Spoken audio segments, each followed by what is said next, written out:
What's going on, everybody? Welcome in to another edition of the Future Agent Podcast. The week went by super fast. It feels like we were just here yesterday. That's because I was out of town for 5 days. How was Thanksgiving, by the way? It was so much fun. How was yours? It was awesome. Do you guys celebrate Thanksgiving? We do. Okay. We do. Well, you never know these days. You never know these days. That's true. We absolutely celebrate Thanksgiving. Hope all of you guys had a great Thanksgiving. Hey, today's topic is one that I think about every December, if I'm being honest. I first started doing this probably 5 or 6 years into my business as an agent of this concept of setting goals, which is what I want to kind of get into today. I think you're going to have a very unique perspective on this. December, end of the year, everybody's thinking about, hey, how did 2024 go? Was it a good year? Was it a bad year? What do I want to accomplish next year? And so I think a lot of agents, and I say from experience, we struggle with this part. We struggle to set a vision, set some realistic goals, frame the goals in the correct way, learn what to track, what not to track, what constitutes a win, what doesn't constitute a win. So today, I wanted to kind of break that down, since for the next 30 days, people are going to be in goal setting mode, prep mode for next year. So talk to us a little bit about that, Boo. I mean, you've been in this for a long time. Do you make business plans? How do you view the end of the year, starting into the next year? Do you even view it that way at all? Talk to us a little bit. Yeah, for me, I always start with my numbers. I always start with, what did I actually do this year? And I think that this is where it's so difficult for so many agents, because they want to look at it and they want to put asterisks all over the place. They want to look at it and say, well, 2024, we had the election. We had 7% interest rates. We had this, we had this, we had this. So I think before we get into anything else, as far as what we want to cover when it comes to setting a 2025 business plan, as you listen to this, I always talk about providing context, and I want to provide the context of a book from Jocko Willink called Extreme Ownership. Great one. As you are setting your numbers, as you're setting your goals, you are going to miss the mark by March of 2025 if you're not approaching this with an eye towards exceptional ownership in this. And so if you're unwilling to approach this and say, hey, there was a lot of stuff that was out of my control, but a lot of the stuff that I could have controlled, I didn't, you're going to be out of the running. Your goals are not going to make sense to anybody come March of 2025. So how do you approach this? You have to have an expectation of some ownership in this and just saying, hey, I messed up. I could have done this better. I could have done this better, and I could have done this better. When you take that extreme ownership, part of what you're also going to take, though, is you're going to see where you won. You're going to see some different ways where it's like, hey, you know what? I actually crushed open houses this year. I actually crushed knocking doors this year. And when you have that ownership, you can take ownership of the wins as well. And I don't think that there's a lot of agents. We talked about this in our office this morning.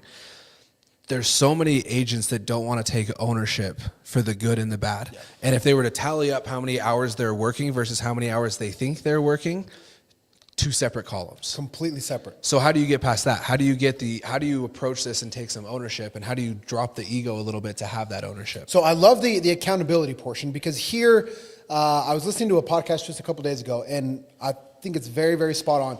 Right now, there are two camps of people in America. There are the people that think the world is over. Yeah. Trump's president now. We're screwed. It's a wrap. World War III. It's done. Those people are wrong. And then you have the completely other side of the spectrum, which is like, Trump's in. He's going to save my life. Everything's going to be great. I'm going to crush it just because he's the president. And they're wrong as well. Yeah. And so I've been thinking about that a lot, because I have friends on both sides of the political spectrum. And there's a lot of fear and anxiety on one end that I can understand. And there's also just this, how should I word it? It's not toxic optimism, but it's just feeling that it's blind optimism. It's assuming that whoever the principal is going to fix what's wrong with the school. 100%. And that's not true. So you got to get rid of both of those. Neither one of the, whether it was Kamala, whether it's Trump, nobody is going to come to save your life, which goes to the accountability point. So what I want to do today is, this is going to be a 2-part series. So this is going to be part 1. And I'd like to really get into the weeds of what we should think about, the 10 core pillars. Today we're just going to hit 5. When you sit down to plan some sort of goal. So, point number 1, you want to start with a clear vision and a long-term goal. Here's my pet peeve with goals. We're so bad at this that we just say, I want to sell more homes next year. I want to sell 30. I want to sell 20. I want to sell 30. And that's it. We put that on our vision board and we print out a big number 30 and then we put it on the board and that's it. And we stare at it every single day and we tell ourselves that we're kind and that we're worthy and that we're beautiful, waiting for the 30 to actually materialize. To magically show up. Magically show up. And so when I think of clear vision, and we're going to get into this in some of the other points, but it's how. It's not so much the what. Whenever we set goals, it's always the what. What do you want to accomplish? Okay, great. But let's get into the how. So for you, Boo, when you were back in your selling days, talk to me a little bit about the how. How did you break that down? How did you kind of put yourself in the right mindset to say, okay, how am I actually going to do this? So I think first, and this is where point number 2 is going to be understanding your numbers, but I think that those two kind of need to happen at the same time. So for me, let's take the end of 2019, for example. I looked at the numbers and I said, okay, if I want to make $1 million in selling real estate, how do I get there? And then I backed my way into it. I still remember I was sitting at church one day and I said, okay, I want to kind of go through this and see if this is actually something attainable. My biggest year at that point had been 70 something transactions. In order to break $1 million, I had to sell 153 homes. I still remember the number very, very vividly. And the way that I got to, okay, how do I sell 153 homes was not by going forward, it was by actually going backwards into the couple of years that I had been selling and really breaking down. And I think this is where so many agents go completely wrong, is they set the 30 on their vision board, they circle it, they put a picture of the BMW next to it, the house that they want to buy next to it, the vacation that they're going to take their wife on as soon as they hit it, but they don't actually figure out, okay, I just sold 15, how did I get to 15? And I think that's where you have to start when it comes to setting goals, is you have to go into the 15 and you have to break down, who are they? Where did they come from, and how did I close them? If you can't answer those 3 questions for all 15 of those transactions that you have, your numbers are going to be wrong. And I think this is where so many agents go wrong, is because they're thinking, hey, I just had a good year. I sold 15. Here's the issue, bro.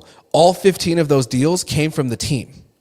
You did nothing to generate 15 deals. You showed up, and it doesn't matter what agent was in your spot. They would have sold the same 15 houses. Those houses were getting sold regardless on what you did. And that's really hard for agents That's to hear. what I'm saying. That's why you got to talk about the ownership. That's a little bit of a kick in the nuts of like, wait, I'm not special? Well, and it can either be a kick in the nuts, or you can look at it and say, okay, and for me, when I was working for the builder at the time, we had model home traffic, which was our team generated deals.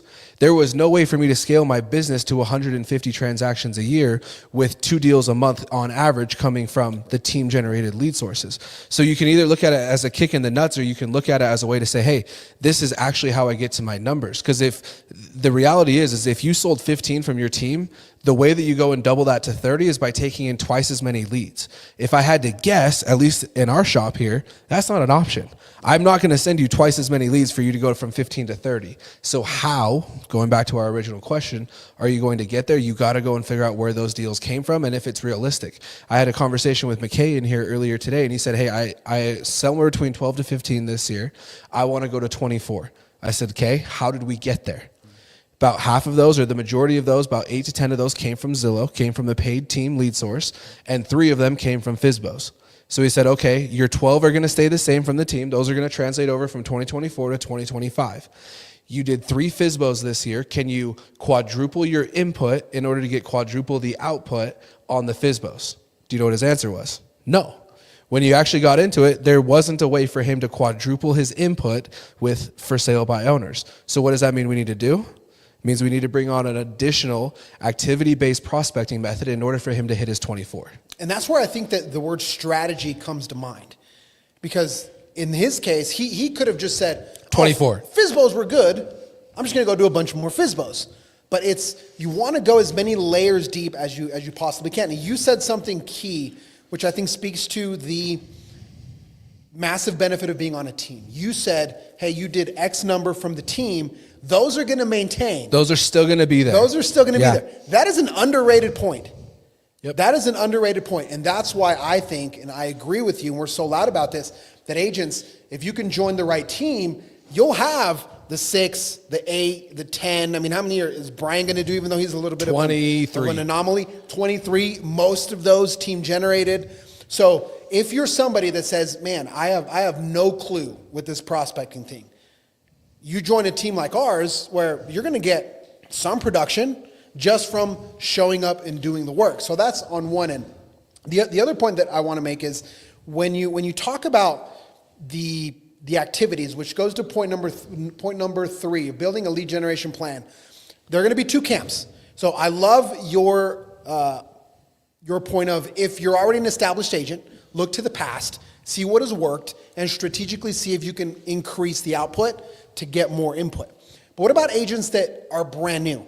What about agents that can't look to the past? They haven't had any track record of success. What would you say to them when they get to point number 3 and they're saying, hey, how do I build a lead generation strategy that actually works? They don't have the benefit of hindsight. What would you say to them? So for those people, I would say slow down to speed up. And what I mean by that is, rather than setting a numeric goal, I think you would be better off to set a goal of establishing what your activity-based prospecting method is going to be. So your best case scenario, if you were to take the next 90 to 120 days and try everything. And to me, there's 3 main activity-based prospecting. There's cold calling, whatever list you want to cold call, door knocking, and open houses. Those are the 3, as far as I can tell. Those are the 3 really big activity-based prospecting methods. You need to go try all 3 of them. We talked about this last time. You need to try all 3 of them, and then you need to review at 120 days. And you got to take very, very detailed numbers, because you don't have the transaction count that everybody else does. But you need to, by the end of April, you need to know what your activity-based prospecting method for the rest of the year is going to be. If you're still sampling and trying the smorgasbord 10 months from now in October, you're going to be in the same spot, and you're not going to have the transactions to look back on. So my advice would be slow down, and rather than set a numeric goal, set an activity goal and say, I'm going to try all 3 of these X amount of times and evaluate at the end of April with my team leader, my broker, and say, hey, these ones based on the numbers and energetically are the ones that are fitting best for me, and then set your number goal. So break that down a little bit more. I want to dive into that, because again, underrated point. Instead of saying, I'm going to go out and generate X number of leads, the goal should be, I'm going to put in X number of hours, I'm going to hit X number of doors, I'm going to make X number of calls, because that is something that you can control. Yes. You can't necessarily control how many deals are going to come from those activities. It's really hard to chart when you're new. Once you have an established skill set, now we can do what you do very well, which is, okay, what is the conversion rate? What is this? What can we realistically expect? But at first, you just can't do that. So instead of saying, I'm going to get 10 listings from door knocking, you say, what? I'm going to door knock 100 doors, 200 doors, 500 doors, however it takes. I would base it off of conversations. Everything in this business starts with conversations. Conversations turn into leads, leads turn into clients, clients turn into active clients, and active clients turn into transactions. The funnel. That's the funnel that they all fall down. So I would be tracking, Tingy, if you can get that back up on the screen, that would be great. I would be tracking the amount of conversations that I have from each one and how much input I had to get in order to have conversations. Because if you can knock 50 doors and have 25 conversations versus make 250 cold calls to have 5 conversations, you can do the math really quickly and say, my time is best spent knocking doors. Now, having said that, part of this, and I think this is where so many agents miss, is this has to be evaluated energetically. So McKay, who I talked to earlier today, I said, okay, so you can't get there to your goal by doing just FSBOs. What other activity-based prospecting method do you want to do? And for him, it was open houses. I said, okay, tell me more about open houses. And he said, well, Boo, I got to be honest with you. I have an entire folder of sign-in sheets from open houses that I never called through. And so I said, okay, now we need to have a different conversation. Rather than this being by the numbers, energetically, there is something that stopped you from calling through those leads. What is that? Because right now, if you look at it just based off of the numbers, cold calling wins. Why does cold calling win? Not because he has more transactions from it, because it's the one that he's actually doing. Right. If you are unwilling to follow up with these people, then cold call all day long. Sure. Because energetically, I think you're better off, and we're going to start testing this theory a little bit. The best activity-based prospecting method is the one that you're going to do consistently for an hour or 2 a day until next year at this time.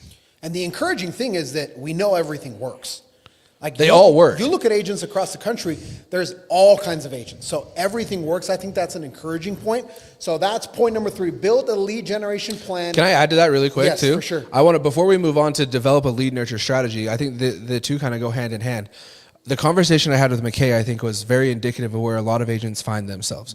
McKay today is okay throwing an open house every Saturday. McKay today is okay showing up at the office at 9 a.m. to be making his FSBO calls every single day. But that's going to die. that will go away. That's why 90% of real estate agents are out before their first 5 years are up, is because they do it. And at that time, they're okay. They have the energy to do it. But what quickly dies? Those Saturday open houses the second that your kid has a soccer game. How do you think you can stretch that out to make it last longer? I don't think you can. My opinion is that you cannot stretch that out. You might be able to force it. You might be able to burn the candle even a little bit deeper than what some people are willing to.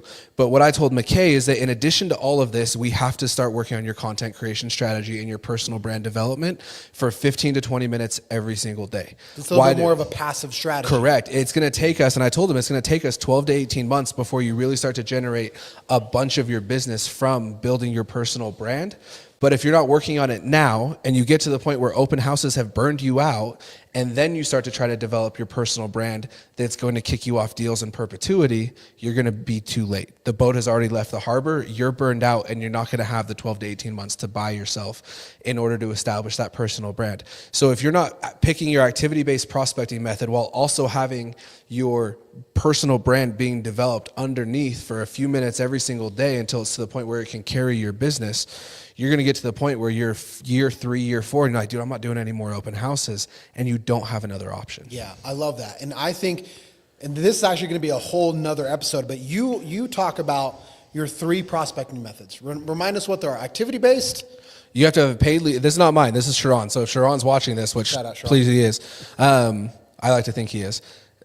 If you are, you have to have 3, and this is his idea. You have to have a paid lead source, which our team, very well established with Zillow. Check off that box. We have that for you. Don't worry about it. Yep.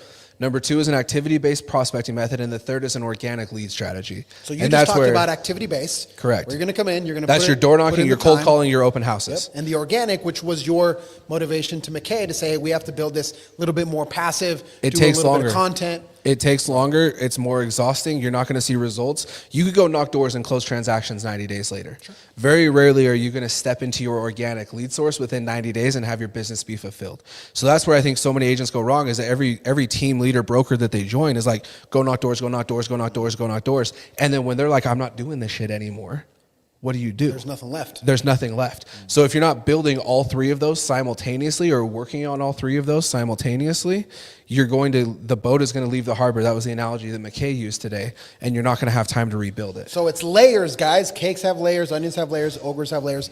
Prospecting for realtors has layers, guys.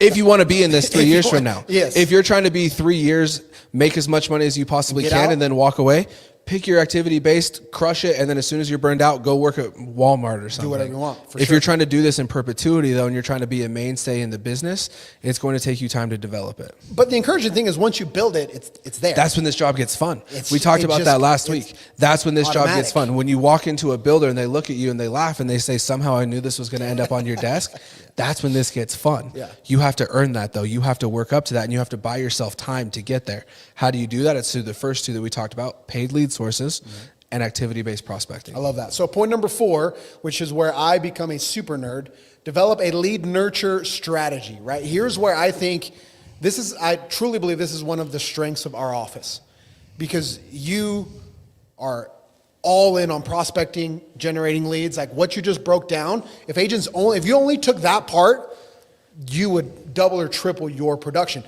I'm more of what happens once the lead arrives? And here, again, shout out to Sharon, the 10-10-40-40 concept that completely changed the way that I view my own prospecting methods and my lead nurture. So Sharon talks about 10-10-40-40. 10% of people are going to be ready and willing to work with you now. They'll say yes. If you say the right things, if you present the right information, they will say yes. That's 10%.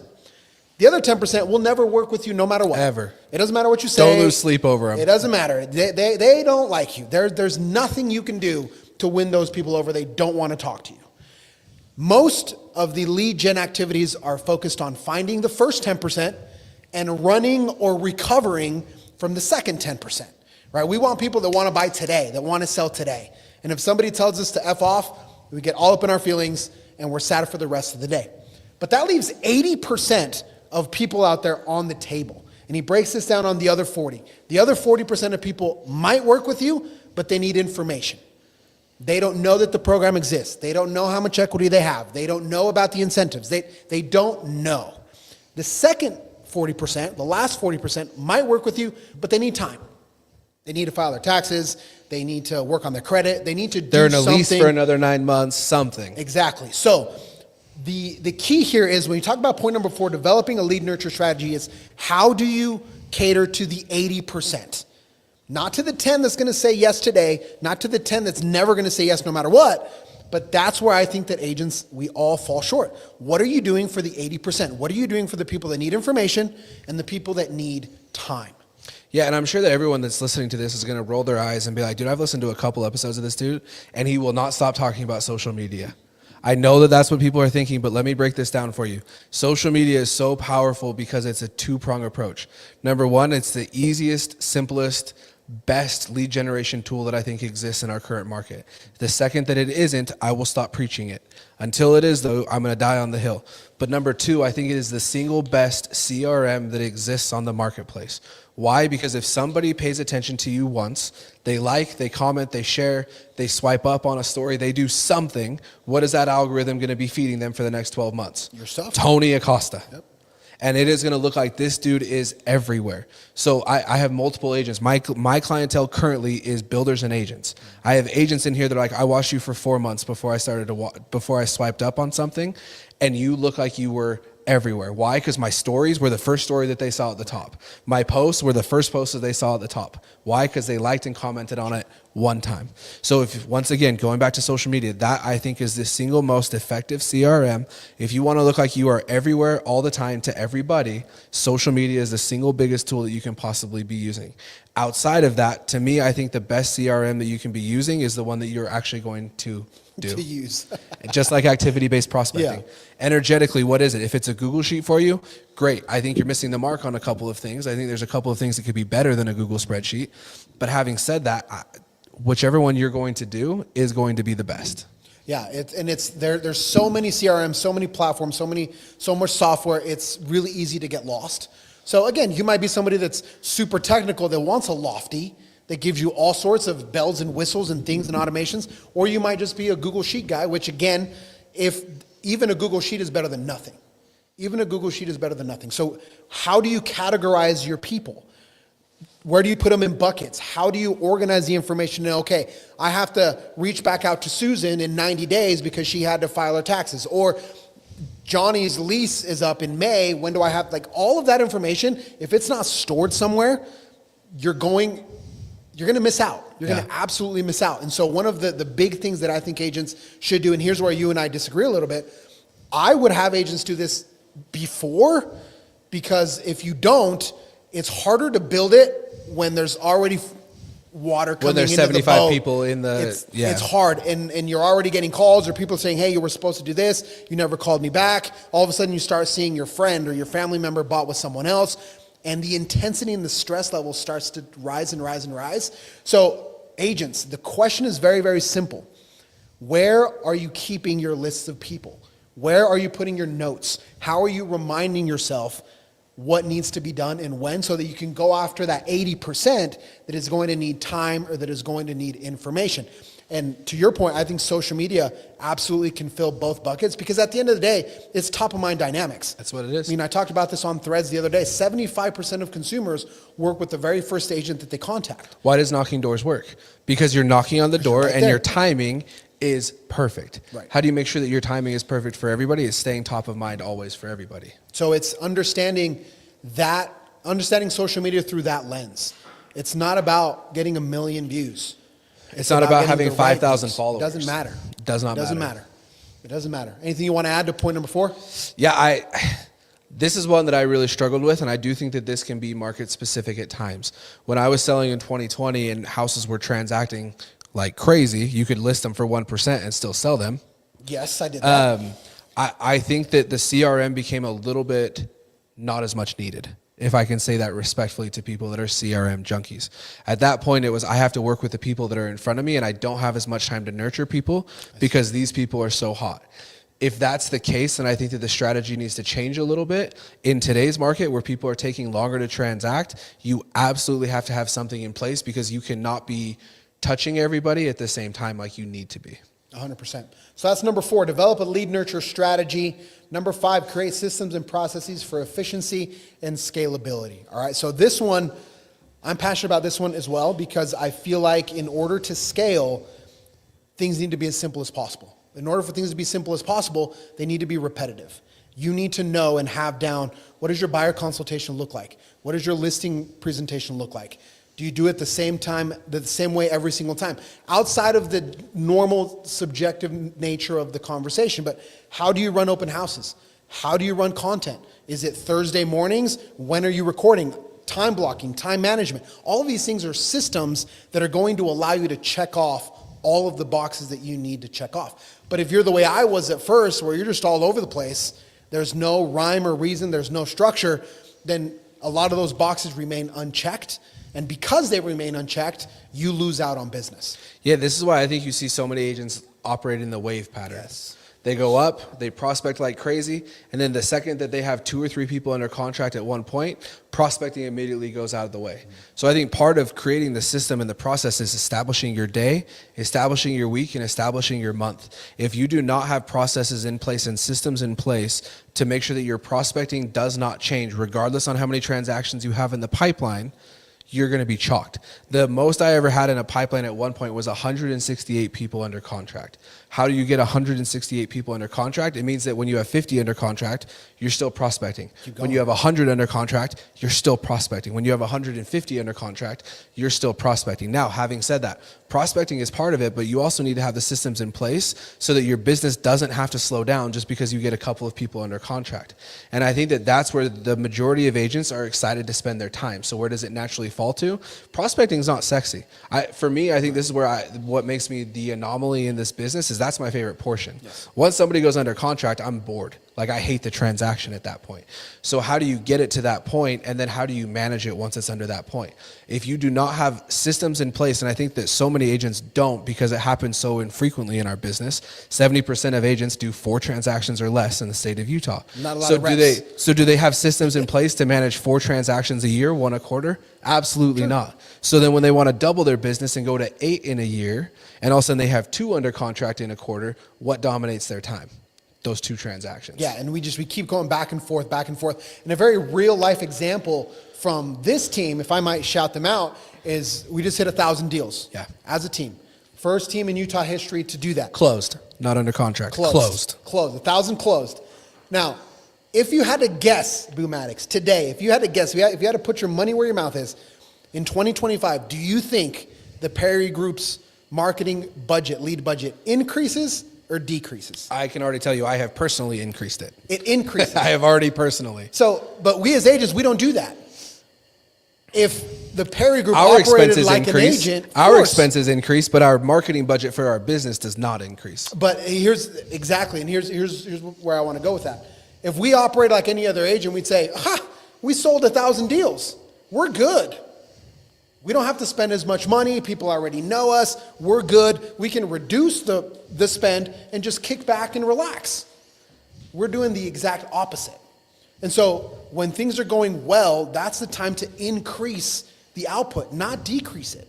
And so agents, again, this goes back to having your time organized. This is why I think office hours are so critical. If you're on a team that doesn't have office hours, that's fine. Impose them upon yourself. 10 a.m. to 2 p.m., 9 a.m. to 1, like whatever that looks like for you in the morning, at nighttime, whatever it is. But you need to have a schedule, a set amount of time that you're going to go in blinders and just work on your business. Because as you said in the beginning, if we mapped out how many minutes you're working a day, a week, a month, is not as many as you think. A lot of that time is spent driving, going on social media, planning shit.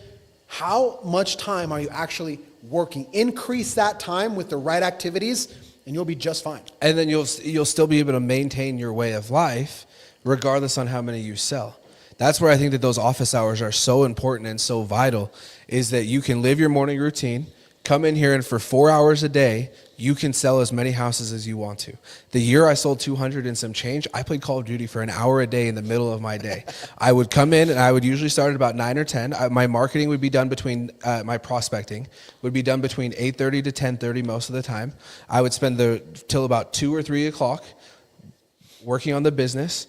following up with people. I mean, you got to think, if you have 100 and something people under contract, the amount of addendums, the amount of paperwork, the amount of closings, the amount of escrow, the amount of walkthroughs, the amount of everything that you have to go to, that would all be reserved for the last part of my day. And so in between my office hour time and my in-person time, I had an hour of free time that I would unwind and play Call of Duty with my friends for an hour a day, recharge, and then go and finish my day. How do you do that? Is you have to have those systems in place. But if you have those in place, it will allow you. And if I could add one last thing to that, this is why I think it's so important to join a team that has a lot of those in place. If you build your business for 15 transactions a year and the next year you're circling a number that says 30 or 35 or 40, you have to completely scrap those systems and rebuild them to facilitate 35 or 40 transactions a year.